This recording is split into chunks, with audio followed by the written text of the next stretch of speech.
Hello, everybody. I'm Harvey Silverman, back for our 9th episode of Golf Business Live Tech Talk. Like I said, this is our 9th episode. This is following the technology conference we had last month in Las Vegas, which was incredible. And if you missed that, you certainly don't want to miss what we have now and coming up, leading up to the Golf Business Conference in January in Orlando. Today, we're going to follow in the steps of Pete Townsend and the Who. We're going mobile. It's one of the subjects that we haven't approached yet in Tech Talks. And with me today is the founder and CEO, good friend and client of Gallus Golf, Jason Wilson. Jason, welcome to Tech Talks. Hey, Harvey. Thanks for having me. As I said, Jason and I have been friends for a long time. I've been following what they do. My clients have Gallus apps as part of their technology and marketing stack. And I think that's something important to remind people, that it's not just about the technology, it's about the marketing capabilities of having an app on somebody's phone. And everybody's got a smartphone now. So if you're thinking, well, I don't think that many people would download, you're wrong. But this is where so much technology is today, and heading and increasing is the mobile applications. Is that right, Jason? 100%. That's what we live and breathe every day at Gallus, and I think you can see it in any industry out there that mobile apps are a daily part of nearly every person's life. So. Yeah, it's funny now that when I travel and I've got the United app and I usually stay at Marriott properties, I can go through a whole trip without ever seeing or talking to anybody live. From the time I get into the airport and get to my seat, and it's following my luggage now, and I walk into a Marriott and it's got the digital key and it checks me in right there. This is all so seamless compared to what it was a number of years ago. But today it's so seamless and so easy to use and convenient. Yeah. And that's what you're trying to do with your app. Let me ask you a question first. This popped up on a LinkedIn post, which was later retracted, but it started with a comment from a multi-course operator executive who claimed that the Gallus app is not native. It's non-native rather than native. And you made a nice reply to that. But I think it's important for people, because if they hear this misinformation, they need to know the difference between a non-native and a native app and what makes yours native. Can you explain that briefly? Yeah, no, of course. And no, I think in the end, it was a healthy and productive conversation. And I appreciate you pointing it out. But yeah, the main point that I wanted to make is I just want to obviously make sure the facts were straight. And I think when people are talking about native versus non-native and related to an app, there's, Gallus supports both. Basically, our app is 100% native. There are dozens of features in our app, GPS, scoring, our offer locker reward system, our tournament functionality. We literally have a feature called native custom pages that actually allows our clients to create native customized pages in the app to highlight, promote anything they want, and they have full control over that content. Our app navigation, everything is native in there, but non-native in terms of what people are referencing to is maybe where you're redirecting to a web page, whether it's in the app or redirecting outside of the app. In most cases, what we do is we embed it in the app so that we can keep the experience as consistent as possible for the end user. But the reason that we support both is that we understand that every golf course out there is different. There are so many great technologies out there that they are using or may want to use. Obviously we power a lot of the native functionality that they get a ton of value from us out of. But we also don't want to limit, what other tools and technology that they want to use, whether it's a tee time booking engine, whether it's maybe an online registration tool that they really like. Maybe it's, food and beverage ordering, those are all some features that we have, but we also, if they've got something that they love, we want to make it work with the app as well as possible. So the biggest difference there is, you may go into one of our clients' apps and see that, oh gosh, I clicked on this button and it linked to some other web page, within the app. That piece was not native, but that doesn't mean that the app isn't native. It just means we support that functionality, which again is what we're trying to do. We believe that the app should be that central hub for that interaction between the golfer or member and that golf course. And we want them to be able to go with one tap, go into the app and access everything that's happening, or interact with that club, and whether we power it or it's another great technology that they're using as well. So that was kind of the clarification, is maybe they saw something that was one of the non-native features that we support, but the apps are 100% native. We support both there, and in the end, I appreciate that he went in and corrected his statement, and happy that they're talking about apps in general. I think anybody that's doing that and the benefit for golf courses, rising tide lifts all boats, right? So it's good to get the word out there. So you mentioned something about integrations, and I know that you've done a lot of work integrating with other technologies. I think probably the first one you started with was maybe Gin, so that people who are scoring on the app could have their scores posted automatically onto Gin, or at their choice onto Gin. What are the couple other of the key technologies that you've interfaced with that you're seeing being used frequently by people opening the Gallus app? Yeah, no, great question. Yeah, Gin was one of the first there. So we're integrated with Gin to allow a few different things. One is for golfers, they can keep their score right there in the app. They can connect their Gin account, so right at the end of the round, they can post their score with a click of a button. And that's actually become even more important recently, as we all know that they're really trying to almost force everybody to post hole by hole scores versus just total scores. So that makes it really convenient for the end user to not have to go do that on the computer later. They literally from the scorecard can just post it, which is amazing. We do the same thing with Golf Canada, actually, which is the handicap system that powers our Canadian clubs. And then from the other side, it also integrates with our tournament software, so that you can pull, using somebody's Gin number or maybe a spreadsheet of Gin numbers, everybody's current index, calculate course handicap for tournaments and outings and events. Which brings me to another integration, which is we have a tournament software, which is fantastic. It's used every day by hundreds of golf courses, but we also understand, again, every golf course is different. Some have more complex or unique needs. So we're also integrated with Golf Genius, because they are by far, the leaders and experts in every type of format you could ever think of, which we know golf courses love to think of new, different ways to play golf. So we're integrated with them to deliver, a great experience for those customers as well. And then Club Profit, as you know, are great partners with us. We've been working with them for a number of years, and really excited about our integrations with them.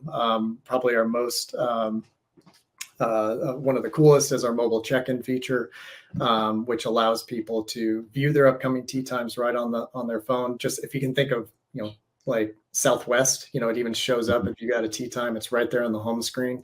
You can check in, you can pay, and that's all integrated to the tee sheet, so the staff can see that, hey, Jason's checked in, he's paid for a cart. You get a digital receipt that you can show to the starter.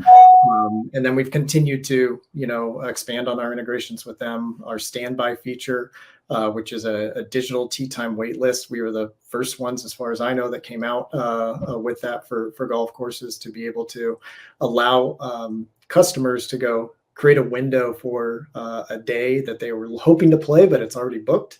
And so if a tee time cancels, boom, they automatically get a notification. They tap on it, and it takes them right to that tee time, and they can book their tee time. And then we've recently integrated our wallet feature with them, which is easiest way I described it is, think of Starbucks and the digital wallet. You can preload funds, you can scan it during check-in, use those funds. And all of that is supported by, our or OAuth or SSO integration with Club Profit, so that people can log in once and always be logged in for tee time booking, for check-in, for all the different features there. So so those are a handful that we've got integration with, but excited about some others that are on the horizon as well. Well, let's talk about that in a minute, but let me go back to the standby feature, because I think it was maybe a year, maybe a little more than that, when Don Ray was talking with Jay Karen on a Golf Business Live, and Don said, boy, wouldn't it be great to have an electronic wait list, because courses were so busy and people were calling up saying, hey, can I get on, whatever. And I'm like, listening to this, raising my hand saying, it's already here. It's in the Gallus app. This was right after you introduced it. Since then, we've had on Tech Talk Jake Gordon from Notify, which is doing something similar, but it's different. Can you explain the difference between what you're doing with Standby compared to how Notify is running their programming? Yeah, I mean, obviously, I won't speak to know the details of their technology, but from what I can tell, obviously ours is very, very club specific. So we're working with a distinct club, or in some cases sets of clubs, MCOs, to build their app. And so our standby feature is going to be obviously very specific to those clubs. I think Notify might be able to do that, obviously, but they're more consumer-facing brand, I'd say, or portal is obviously for golfers to be able to subscribe, maybe even by region, things like that. Again, I think they might have, some club-specific pieces there. I'd say the biggest difference that I can tell, and I'm happy to be corrected by them if I'm wrong, but is that with ours, it's directly integrated with the tee sheet. So there's actually API calls going back and forth. If a tee time is canceled on the tee sheet, it's notifying our push notification API to send a notification to the select users that have subscribed to that. And it's also integrated back to the tee sheet to take them right to the tee time as well. And the booking engine, we've got some parameters in there as well. So I don't know if they have direct integration to tee sheets. I know how hard that can be. So if they do, I applaud them. But that's as much as I know. Like I said, I think the spirit of what they're trying to do is great. I think for us, obviously, it's just 100% club specific to make sure that those end users are only receiving notifications and only subscribing to tee times that for that specific club that is providing that feature and that portal through the app for them. Well, what they see in the push notification is specific to a particular time. It doesn't really open up the entire tee sheet to say, hey, I can also see this time that's open or that time that's open, right? Right. It's going to take them. We use the parameters with our integration with Club Profit to take them to the, if I subscribe for a window for next Tuesday, and something cancels, when I see that information come through, I tap on it. It takes me to the tee sheet for that day and that time versus just today's tee sheet or a general day. So we're trying to get them obviously to that specific point as quickly as possible, and make it as easy for them to get the tee time they want. So it's a win-win for everybody. Good. Okay, good. Let's break away from the technical stuff for a minute and talk about the fact that apps haven't penetrated the golf course industry as rapidly as they have others. And you and I have talked about this. I've talked about it with others, just kind of scratching our heads saying, what's the problem? What's the barrier? What is it about having a course customized app that golf courses think, nah, I don't need that, while the customers are walking around with the phones in their pockets and they're accessing apps even as they're playing golf for something else? Yeah. So what is your philosophy and what are you hearing and how are you fighting back against that attitude or as you call it, the prevalence and preference of having an app experience? Yeah, no, great question. And I think I remember, when we first met, I was very excited about what we were delivering, and I still am. But I didn't know the golf industry as well as you did, and I remember thinking, oh gosh, we're gonna have 1,000 golf courses in our first year, adopt this.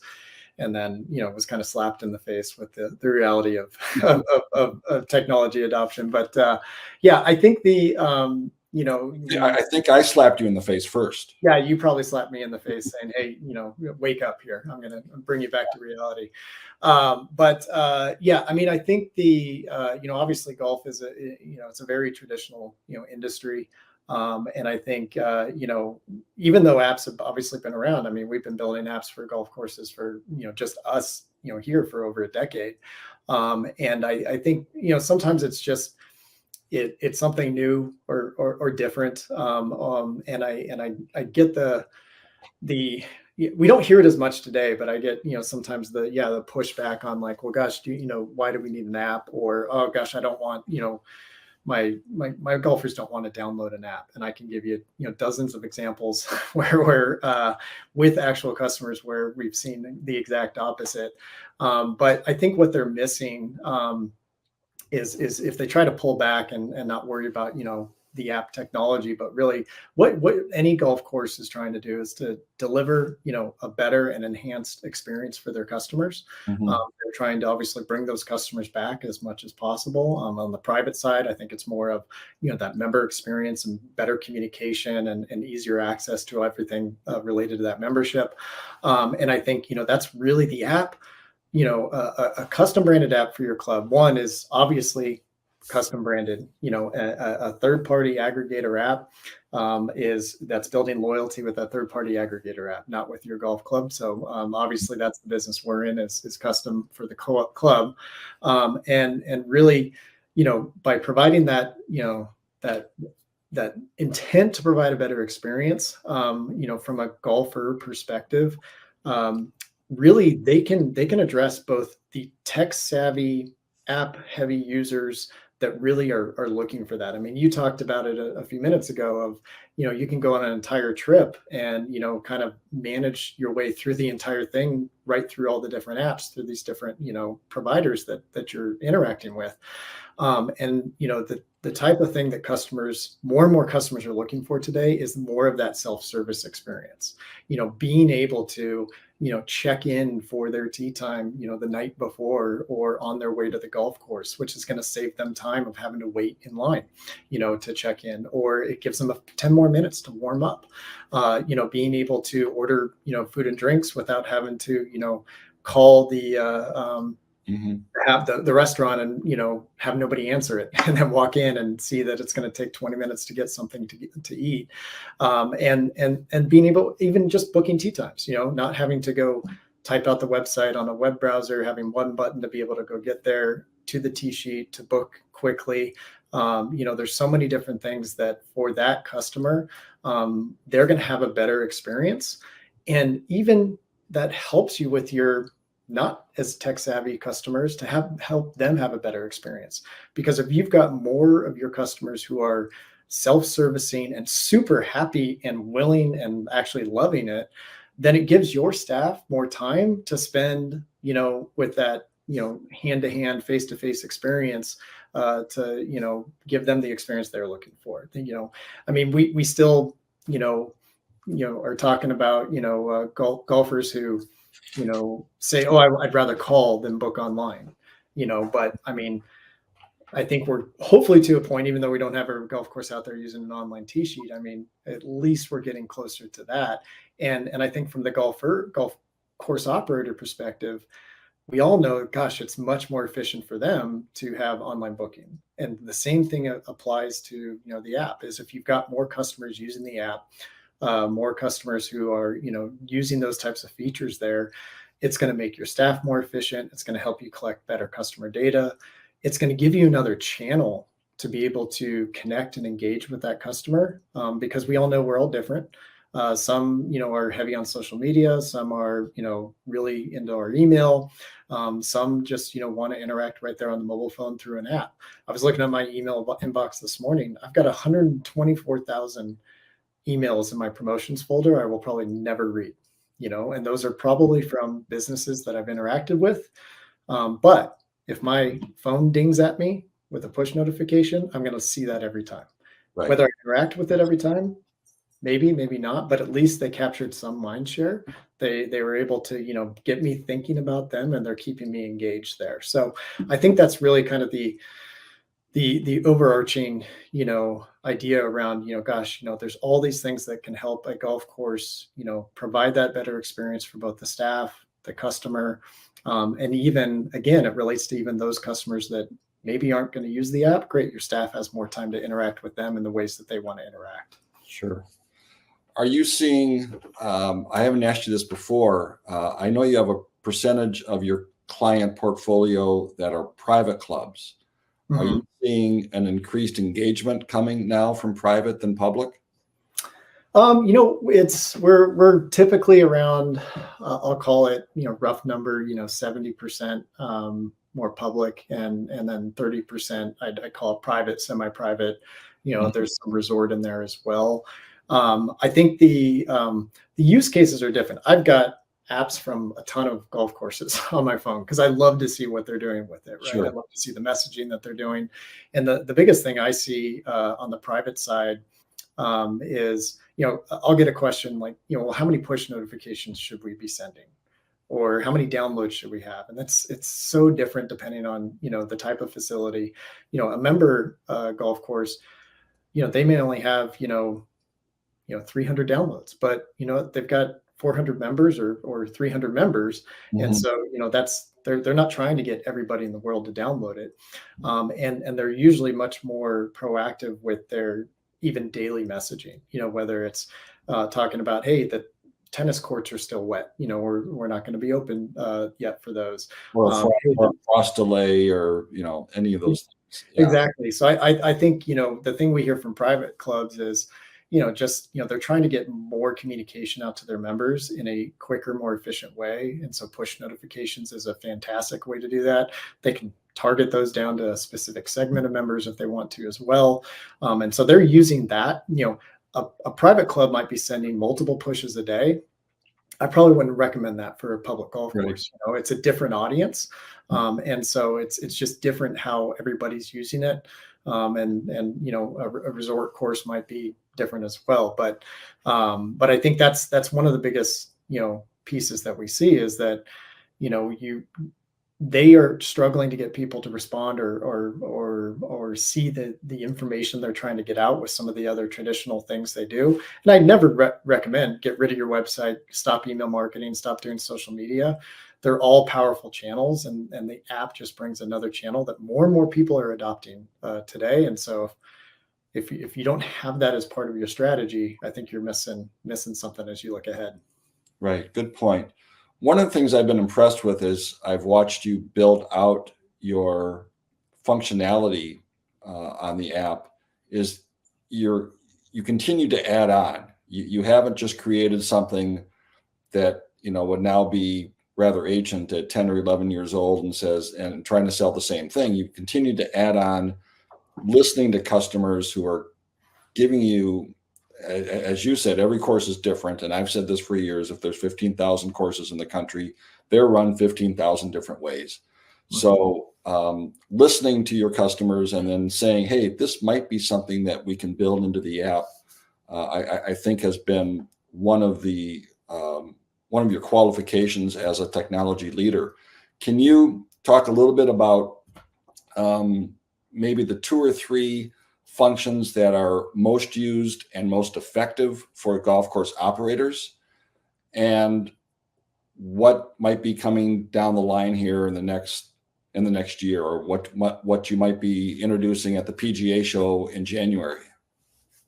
Yeah, no, great. No, and I appreciate the compliment. We do take a lot of pride in, we always say we can do anything, we can't do everything. So it's definitely a challenge to, figure out what's next. And, but even my director of sales was asking me, because somebody was asking about our support and responsiveness, and I looked it up, and our average response time to a support ticket was, I think, 4 minutes and 17 seconds or something, and that's across all. So I think from what I heard from other softwares out there in the world, that's pretty quick. So, Yeah. but yeah, I think one of the tools that are features that has just been kind of been used in ways we didn't even anticipate was our offer locker system. And so, what that was originally designed to do was to help golf courses. Again, you're getting somebody to download the app, you're providing a ton of benefits to them, value for that they can use on the course and off the course. And so how do you use the app to, further engage and incentivize them to spend some more money with you or come back? And so our offer locker system did a few things. One is it allowed them to create what we call a download or onboarding incentive, where they can create an offer just for downloading the app, just to say, hey, we've launched our new app. We're super excited about it. We want you to download it. And so just for downloading it, you'll get, and they can customize whatever it is. Maybe it's a free range bucket, or a free fountain soda, or a 10% off discount in the pro shop or something like that, just as a thank you for downloading the app. So that was a really great tool to help our customers say, hey, we're going to launch the app, and here's a great way to get that initial adoption. But then from there, they can use that offer locker to continue to, generate new incentives, new value adds to bring, customers back out to the golf course, or get them to spend more money in the pro shop, or whatever it may be. They can customize offers. They can customize, when they expire, the terms and conditions, and they can also target it to specific users. And so, there's so many great use cases where they can get really strategic with that. For example, if you're hosting a tournament, and you've got 144 players out there, who's hosting their charity event, they're using the app for live scoring, which is great. They could create a targeted offer, just that tournament participant group, to say, hey, thanks for hosting your event here. We'd love to see you back at the course. Here's a $5 off coupon if you come back and play our golf course in the next 30 days. And that's a way to capture that audience that maybe has never played their course before. Maybe it's the only time of year they play for this charity event, and maybe try to get them back out there. So that feature has kind of taken on a mind of its own. And we've had clubs who are selling lessons packages through it, and using the offer locker as like the voucher program.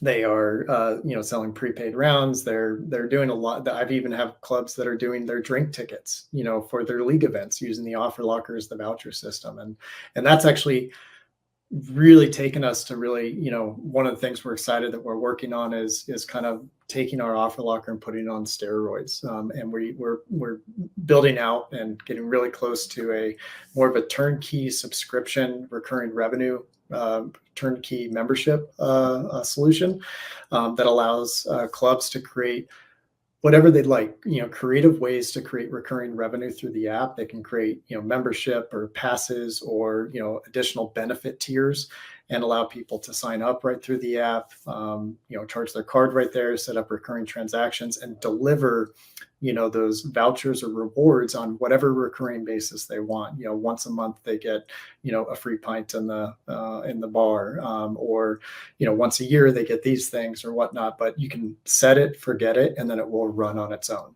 And so we think that there's just a ton of opportunity in that recurring revenue space for golf clubs, with their already very active users and very active golfers that we've grown in the last couple of years here, to tap into that and make it really simple and easy for them to grow further. So I know you introduced that at TechCon. I assume that's going to be a big part of what you'll be featuring in Orlando, right? Yep.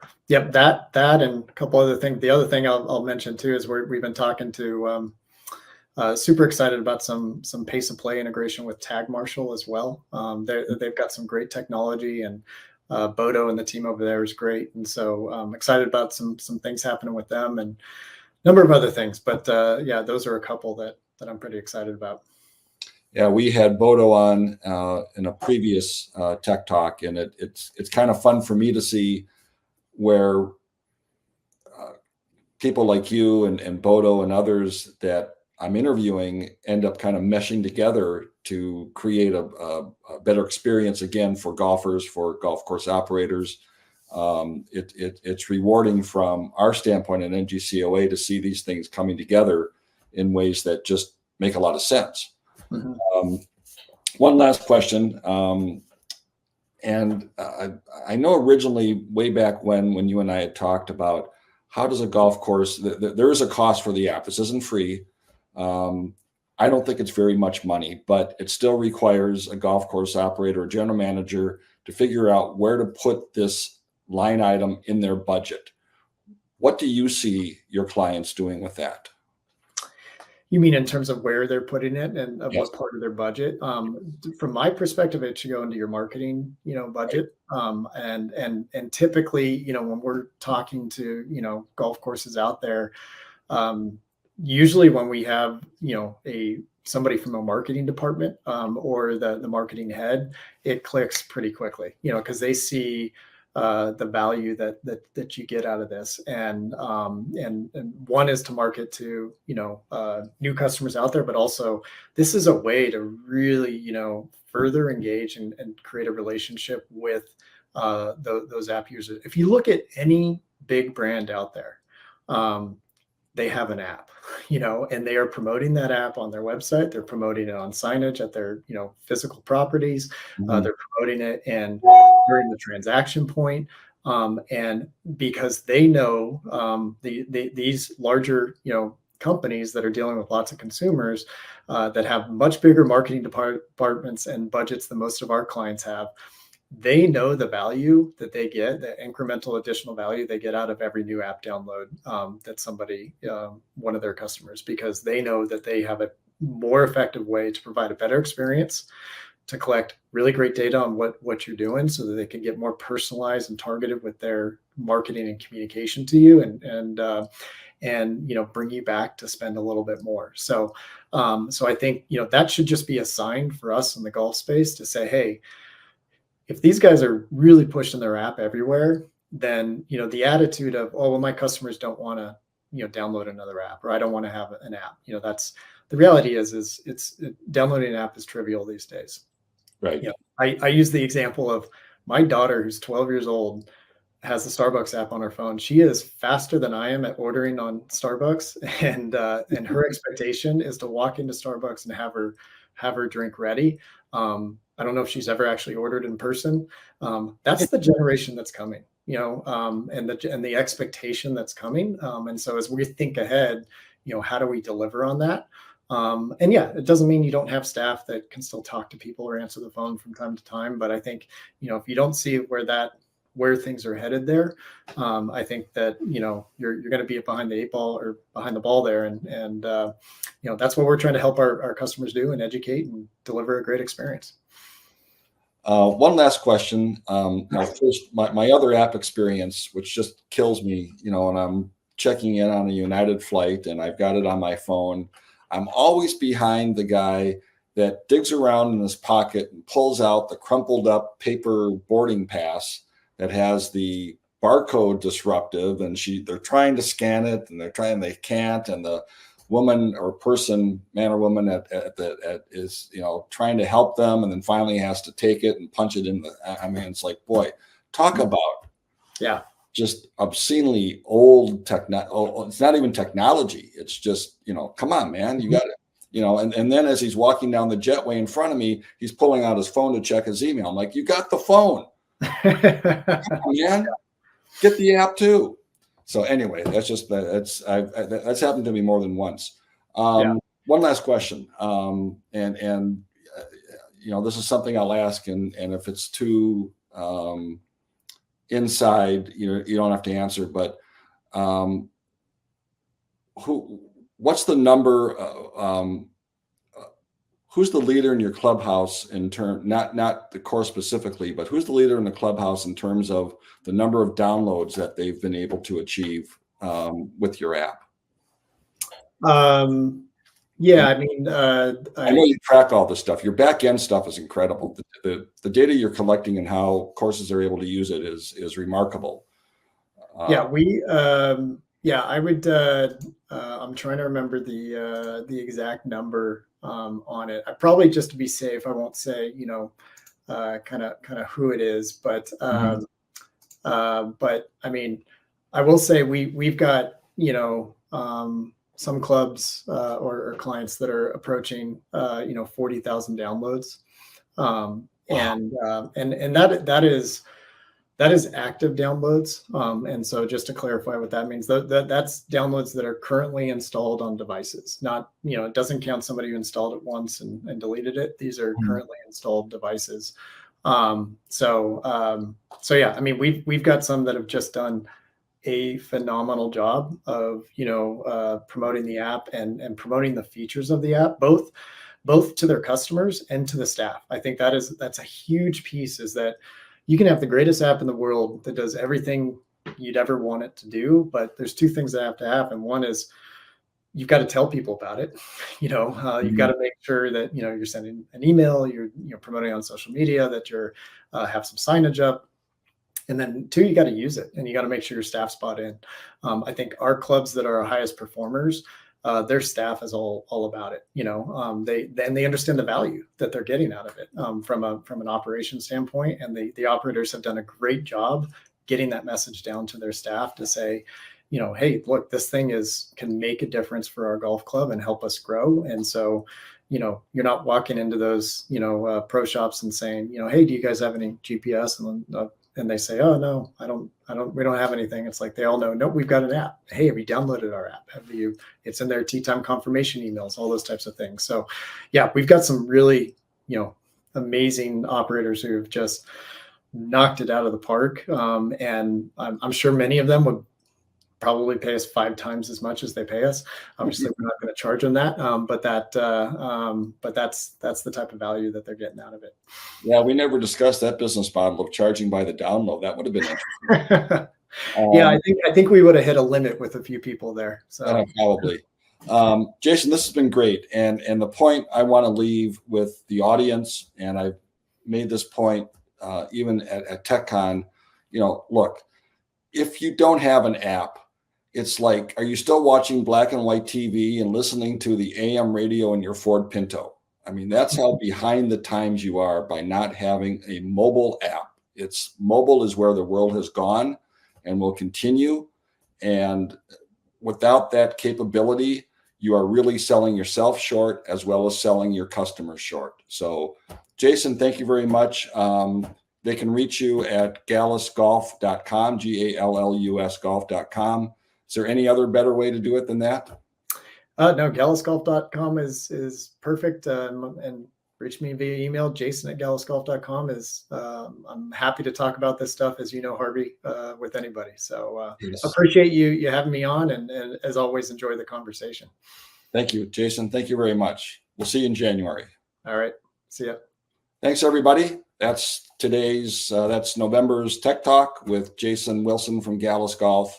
And hope you enjoyed it, and hope to see everybody watching once again at the Golf Business Conference coming up in January in Orlando, tied in with the PGA show, which is, I think, going to be probably the biggest since, I don't know, maybe 2000 or so. So it's going to be a lot of fun. Thanks, everybody. Take care. And